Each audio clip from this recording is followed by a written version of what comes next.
किसी को भी पकड़ के ले जाता है और मतलब बंद करता है, मारता पीटता है।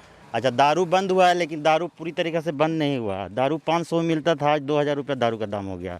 उसमें प्रशासन का कमाई हो गया, जहाँ तहाँ पकड़ के पैसा वसूल लेता है।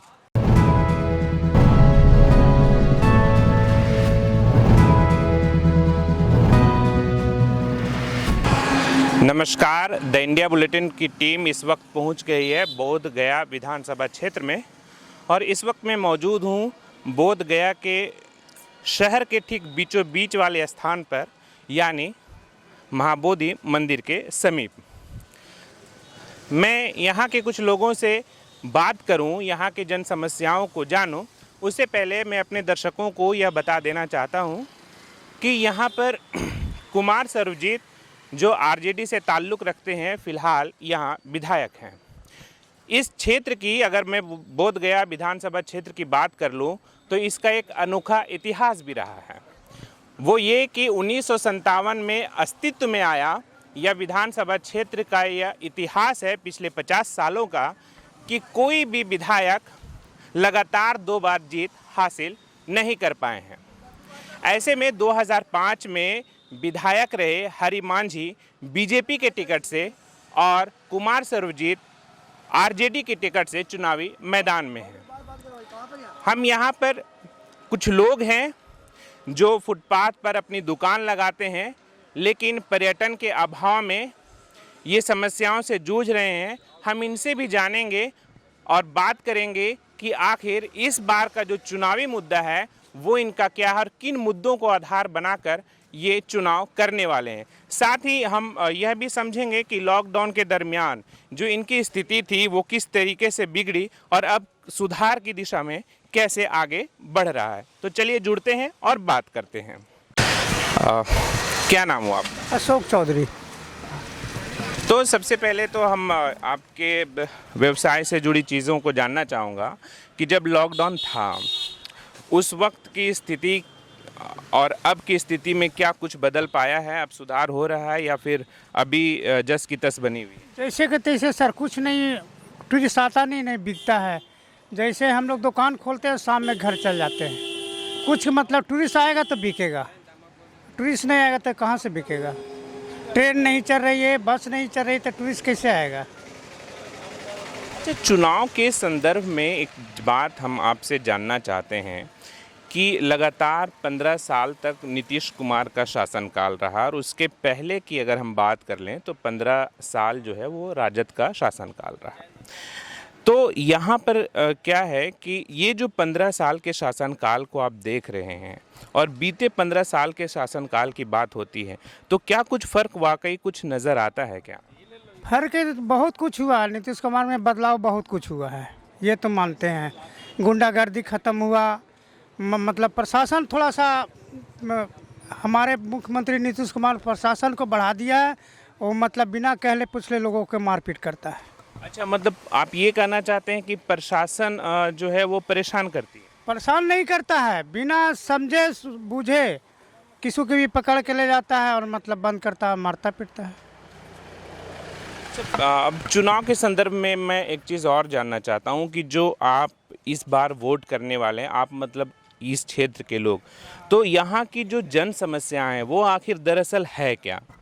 ये हमारा लोकल है सुरजीत जी, तो लोकल चाहे हम लोग की काम करे नहीं करे, हम लोग का नाम तो रहेगा कि बोधगया का ये है, सुरजीत जी का हम लोग वोट देंगे। अच्छा, सरकार तो यहाँ पर अभी जेडीयू और बीजेपी के तालमेल से बनी हुई थी और चल भी रही थी। हालांकि ये गठबंधन 2015 के चुनाव में जेडीयू और राजद के पक्ष में था और आप लोगों ने वोट भी उसी तरीके से किया होगा। मैं ये जानना चाहता हूँ कि जो आपके स्थानीय विधायक हैं वो अपने विधायक के तौर पर इस क्षेत्र में कितना काम किए हैं आपके हिसाब से? ये तो हम लोग को देखते हैं, लोकल है, हम लोग को समझते हैं दुख को, और जब भी हम लोग बुलाते हैं तो चले आते हैं। ये जो भी है मतलब इन्हीं को वोट मिलेगा। वर्तमान में जो विधायक है यहाँ पर कुमार सर्वजीत, उनके जो काम करने के तरीके हैं या जो कार्यकाल रहा उससे जो निम्न तबके के लोग हैं वो थोड़े संतुष्ट नज़र आ रहे हैं, लेकिन फिर भी हम कुछ और लोगों से बात करेंगे और यहाँ के जन समस्याओं को जानने की कोशिश भी करेंगे। मोहम्मद अरमान। आप बोधगया विधानसभा से हैं। जी। अब बोधगया विधानसभा के बारे में थोड़ा मुझे बताइए कि आखिर यहाँ पर जैसे कई जगहों पे जब मैं जाता हूँ तो जल जमाव जैसी समस्याओं के बारे में बात की जाती है, तो यहाँ की जो स्थानीय समस्याएं हैं वो दरअसल क्या है? यहाँ का समस्या हम लोग का फुटपाती समस्या है, दुकान का। यहाँ पे किसी का सरकार रहेगा, समझना, चाहे जदयू रहे, नीतीश रहे, लालू रहे, सीजन आएगा तो दुकान हम लोग का हट जाता है प्रशासन की तरफ से, और सीजन रहेगा तो फिर कोई प्रॉब्लम नहीं होगा, समझे। सबसे बड़ा प्रॉब्लम हम लोग का जगह का, दुकान का है। 20 साल से हम फुट पर ही हैं, ये भी कम से कम 300 साल से फुट पर ही हैं। अच्छा, एक बात जो दुकान मिला ही नहीं है। एक जो चीज़ की जानकारी हम लोगों को दी गई है वो ये कि ये जो दुकान आप लगाते हैं इसके लिए नगर निगम से आपको अनुमति भी मिली हुई है और इसके लिए आप रसीद भी कटवाते, बात सही है? साल का रसीद कटता है, सालाना रसीद कटता है, समझे हैं।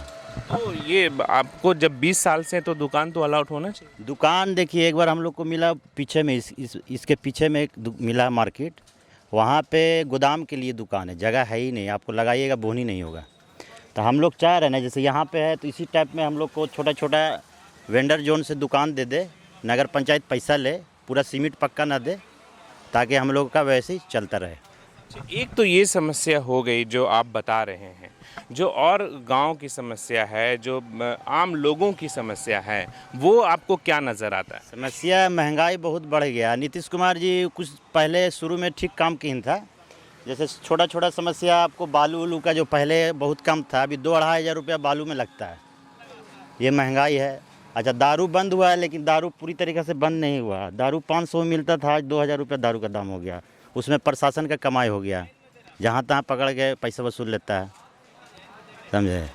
तो महंगाई नीतीश जी शुरू में ठीक काम की, इधर जो है नीतीश जी का काम सही नहीं रहा बहुत। अभी लॉकडाउन में मजदूर लोग जो फंसा हुआ था, हम खुद फंसे हुए थे बंगाल में, बहुत मुश्किल से आए यहाँ।